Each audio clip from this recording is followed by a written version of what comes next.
Hello guys, welcome to valuable education. तो आज हम ऑपरेशनल रिसर्च के अंदर ट्रांसपोर्टेशन प्रॉब्लम करने वाले हैं। तो उसके अंदर दो होते हैं, एक तो अनबैलेंस्ड ट्रांसपोर्टेशन प्रॉब्लम होता है और एक बैलेंस्ड ट्रांसपोर्टेशन प्रॉब्लम। तो बैलेंस्ड ट्रांसपोर्टेशन प्रॉब्लम के अंदर डिमांड इक्वल टू सप्लाई होता है, यानी ये डिमांड और सप्लाई क्या होता है, दोनों इक्वल होता है। और अनबैलेंस्ड ट्रांसपोर्टेशन प्रॉब्लम के अंदर डिमांड ज़्यादा होता है या सप्लाई कम होता है, और डिमांड कम होता है और सप्लाई ज़्यादा होता है। इस तरह से सिचुएशन होती है। तो जब डिमांड ज़्यादा हो और सप्लाई कम हो तब हमें डमी रो ऐड करनी होती है और उसके अंदर जो कॉस्ट है वो हमें ज़ीरो लिख करना होता है। और जब डिमांड कम हो और सप्लाई ज़्यादा हो तब हमें ऐड अ डमी कॉलम, यानी हमें डमी कॉलम ऐड करनी होती है जिसका जो कॉस्ट है वो ज़ीरो होता है। तो इस तरह से अनबैलेंस्ड ट्रांसपोर्टेशन प्रॉब्लम के अंदर होता है। और जो बैलेंस्ड ट्रांसपोर्टेशन प्रॉब्लम है उसके अंदर डिमांड और सप्लाई क्या होता है, दोनों इक्वल होता है और वो सबसे ज़्यादा इजी भी होता है। तो उसके अंदर टोटल 3 मेथड होती है ट्रांसपोर्टेशन सॉल्व करने के लिए। टोटल 3 मेथड है, north west corner method, matrix minima method, उसको हम लिस्ट कॉस्ट मेथड भी बोलते हैं, और एक है वोगेल्स एप्रोक्सीमेशन मेथड यानी वैम। ये 3 मेथड होती है। तो आज हम नॉर्थ वेस्ट कॉर्नर मेथड से एक सम करने वाले हैं। तो नॉर्थ वेस्ट कॉर्नर मेथड, तो उसके अंदर बुक के अंदर क्वेश्चन नंबर 7 है।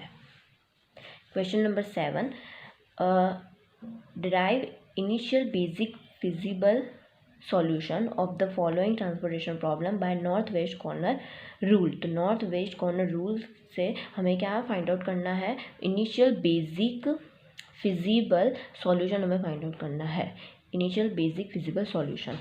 तो यहाँ पे हमें ओरिजिन दिया हुआ है O1, O2, O3, और यहाँ पे हमें डेस्टिनेशन दिया हुआ है D1, D2, D3, D4 और D5, और ओरिजिन और ये डेस्टिनेशन दिया हुआ है। और यहाँ पे हमें सप्लाई दिया हुआ है कि सप्लाई कितना है, वो 5, 9 और 15 ये हमें सप्लाई दिया हुआ है।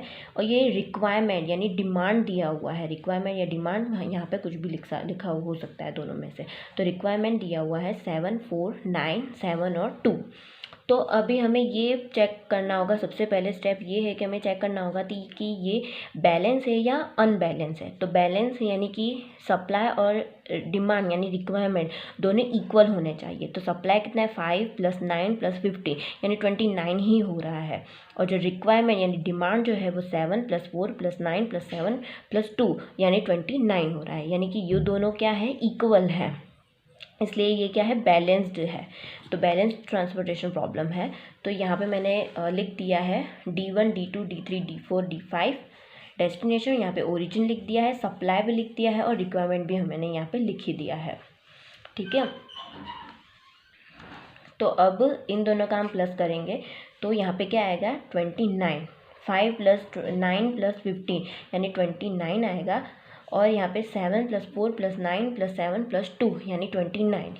तो ये क्या होगा, 29 होगा। तो ये दोनों क्या इक्वल है, यानी कि ये क्या, ये कौन सा है, बैलेंस्ड ट्रांसपोर्टेशन है। तो यहाँ पे हम लिख भी सकते हैं, यहाँ पे हम लिखते हैं this is balanced transportation problem. ये क्या है, बैलेंस्ड ट्रांसपोर्टेशन प्रॉब्लम है। तो अब हम स्टार्ट करते हैं नॉर्थ वेस्ट कॉर्नर रूल। तो नॉर्थ वेस्ट कॉर्नर रूल के अंदर जो ये नॉर्थ और वेस्ट कॉर्नर जो है हमें वहाँ से स्टार्ट करना है। तो नॉर्थ और ये वेस्ट, तो ये कॉर्नर है उसका नॉर्थ वेस्ट कॉर्नर, तो यहाँ से स्टार्टिंग करना है। तो ये 5 से हम स्टार्ट करेंगे। तो 5 का जो O1 यानी जो ये जो सप्लाई है 5 वो, और D1 का यहाँ पे जो रिक्वायरमेंट है 7 है। तो 7 और 5 इन दोनों में से जो मिनिमम हो हमें वही लेना है। तो 7 और 5 में से मिनिमम कौन सा है, 5 है। तो यहाँ पे हम बॉक्स बना के यहाँ पे 5 लिख देंगे। ठीक है, तो यहाँ पे हमने 7 और 5 में से जो मिनिमम हो 5 हमने यहाँ पे लिख दिया है। तो 5 - 5 क्या हो जाएगा, 0 होगा। 5 - 5 0 होगा। और 5 - 7 क्या हो जाएगा, यहाँ पे 2 होगा, 2 होगा। और उसके बाद हमें जो 0 है, O1 यानी पूरा का पूरा जो रो है ना वो 0 है। तो 0 है इसलिए हमें ये जो O1 की पूरी रो है उसको हम काट देंगे। तो हम उसको पेंसिल से काट रहे हैं, इस तरह से। ये जो ज़ीरो हमें मिला है ना, तो O1 जो पूरी रो है, उस जो ज़ीरो मिला है वो हमें पूरा यहाँ पे ऐसे काट देना है। और जो बाकी जो बचा है, अब O2 और O3 इतना बाकी बचा है, तो उसमें से हमें चेक करना है कि नॉर्थ वेस्ट कॉर्नर कौन सा है। तो नॉर्थ वेस्ट कॉर्नर है हमारा 3, ठीक है। ये नॉर्थ और ये वेस्ट, तो इसका कॉर्नर है ये 3। तो इसमें से हमें देखना है, रिक्वायरमेंट है 5 और सप्लाई कौन सा है 9। तो 2 और 9 दोनों में से जो मिनिमम हो हमें वो लेना है। तो मिनिमम कौन सा है 2 है, तो यहाँ पे हमें लिख देना है 2 हमने लिख दिया। तो 2 - 2 कितना हो जाएगा 0, और 2 - 9 होगा 7, ठीक है। तो 0 2 - 2 होगा 0 और 2 - 9 हो जाएगा यहाँ पे 7। तो अभी हमें यहाँ पे क्या मिला है 0 मिला है, यानी D1 का जो कॉलम है वो हमें काट देना है, यानी 0 जहाँ पे मिला हो उस वो वाली रो या कॉलम को हमें हटा देना है, काट देना है। तो ये जो 0 मिला है D1 का कॉलम, उसको हम इस तरह से काट देंगे। ये तो पहले से ही काटा हुआ है, बाकी के 2 को मैंने काट दिया, ठीक है। अब जो बाकी जो बचा है, इतना बचा है, तो इसके अंदर हमें देखना नॉर्थ वेस्ट कॉर्नर कौन सा है। तो ये नॉर्थ वेस्ट कॉर्नर है, ये 5। तो 5 के अंदर हमें देखना है 7 सप्लाई है और रिक्वायरमेंट कितनी है 4 है। तो 7 और 4 में से मिनिमम हो हमें उसी को ही लेना है। तो मिनिमम कौन सा है 7 और 4 में से 4 है, तो यहाँ पे हमें 4 ले लेना है। तो 4 ले लिया। अब 4 - 4 कितना हो जाएगा 0, और 4 - 7 हो जाएगा यहाँ पे 3, ठीक है। तो हमने माइनस कर दिया। अब यहाँ पे क्या आया हमारा 0 आया, यानी D2 का जो कॉलम है वो 0 आ रहा है, यानी इसको हम काट देंगे, तो पेंसिल से काट देंगे। ऊपर वाला तो वैसे भी कटा हुआ था, बाकी के 2 हमने काट दिए। अब बाकी जो बचा है उसमें से हमें देखना है नॉर्थ वेस्ट कॉर्नर। तो नॉर्थ वेस्ट कॉर्नर कौन सा है, ये 3 है। तो 9 और 3, सप्लाई है 3 और रिक्वायरमेंट है 9, इन दोनों में से जो मिनिमम हो हमें वही लेना है। तो 3 मिनिमम है, तो 3 ले लिया। तो 3 - 3 कितना हो जाएगा 0, और 3 - 9 होगा 6। तो ये जो 0 है वो हमें क्या मिला O2 मिला। तो ये वाली जो पूरी रो है उसको हम काट देंगे।